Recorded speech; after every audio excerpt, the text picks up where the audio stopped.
ایک سوال پوری دنیا کے مسلمان کے ذہن کے اندر اس وقت گردش کر رہا ہے.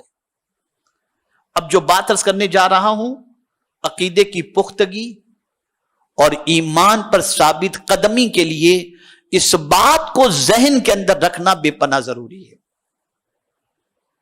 اور جو بات اس وقت پوری دنیا کے مسلمان کے ذہنوں میں گردش کر رہی وہ بات کون سی ہے؟ یار ہم کلمہ پڑھنے والے ہیں لیکن مال کے اعتبار سے تو ہم بہت کمزور ہیں. لیکن کافروں کو دیکھو، مشرکین کو دیکھو، یہود و نصارہ کو دیکھو، ان کے پاس کتنا مال ہے. جب ہمارا دین سچا ہے، ہمارا مذہب سچا ہے، تو پھر ہم فاقے میں زندگی کیوں گزارتے ہیں؟ تنگ دستی میں زندگی کیوں گزارتے ہیں؟ ہمارے پاس مال کی فراوانی کیوں نہیں؟ اور بہت سارے دنیا دار لوگ اس طریقے کی بات بھی کہتے ہوئے مسلمان دکھائی دیتے ہیں. آپ اتنی نماز پڑھتے ہو لیکن آپ کی حالت دیکھو.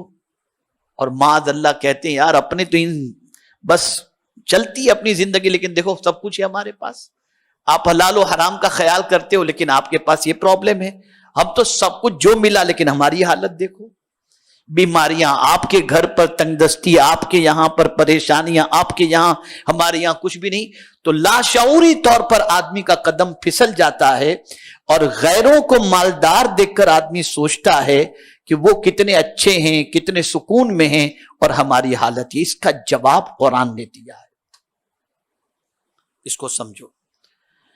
اللہ عز و جل ارشاد فرماتے اللہ یبسط الرزق لمن یشاء ویقدر وفرحوا بالحیات الدنیا وما الحیات الدنیا فی الآخرہ الا متاع.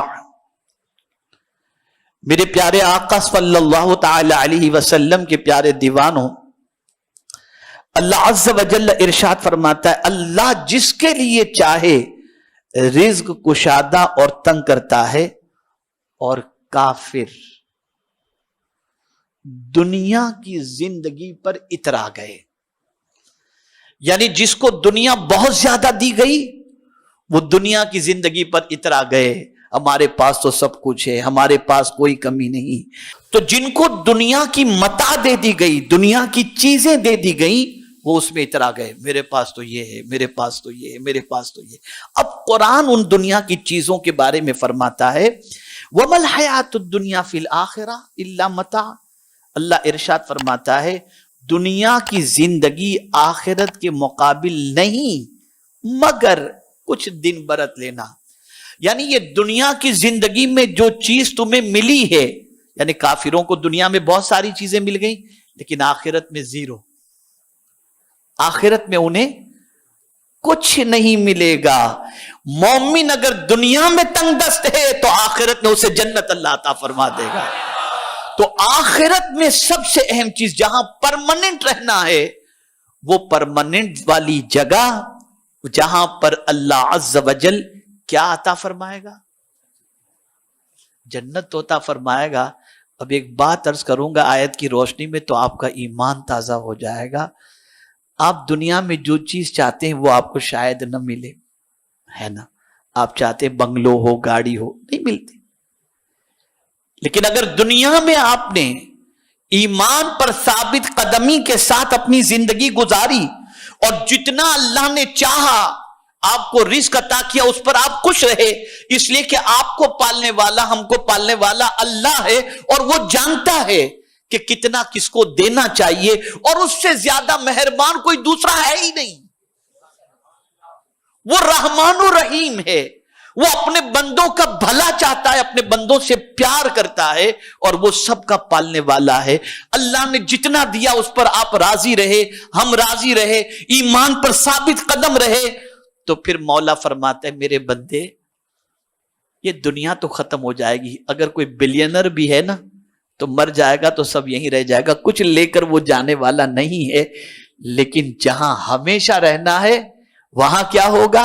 تو قرآن کہتا ہے دنیا میں تیری تمنائیں پوری نہیں ہوئی نا، اب آخرت میں تیرا معاملہ یہ ہوگا وَلَكُمْ فِيهَا مَا تَشْتَهِي أَنفُسُكُمْ، تو جو چاہے گا آخرت میں تجھے عطا کر دیا جائے گا۔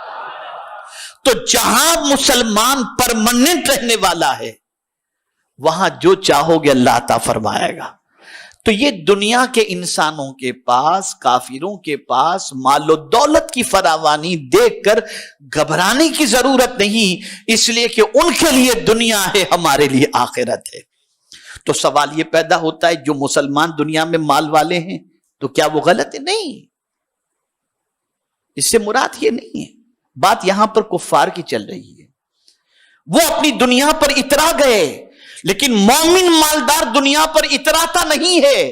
مومن مالدار تو دنیا کے ملنے پر اللہ کا شکر ادا کرتا ہے اور اس دنیا سے آخرت کو سنوارنے کی کوشش کرتا ہے، جیسا کہ قرآن میں اللہ نے فرمایا ان اللہ اشترى من المؤمنین انفسهم واموالهم بان لهم الجنہ، کہ بے شک اللہ نے مومنوں کے مال اور جان کو خرید لیا جنت کے بدلے میں۔ تو مومن کے پاس مال ہوتا ہے تو وہ حج بھی کرتا ہے، وہ زکوٰۃ بھی دیتا ہے، وہ مسجدیں بھی بناتا ہے، وہ غریبوں کی مدد بھی کرتا ہے۔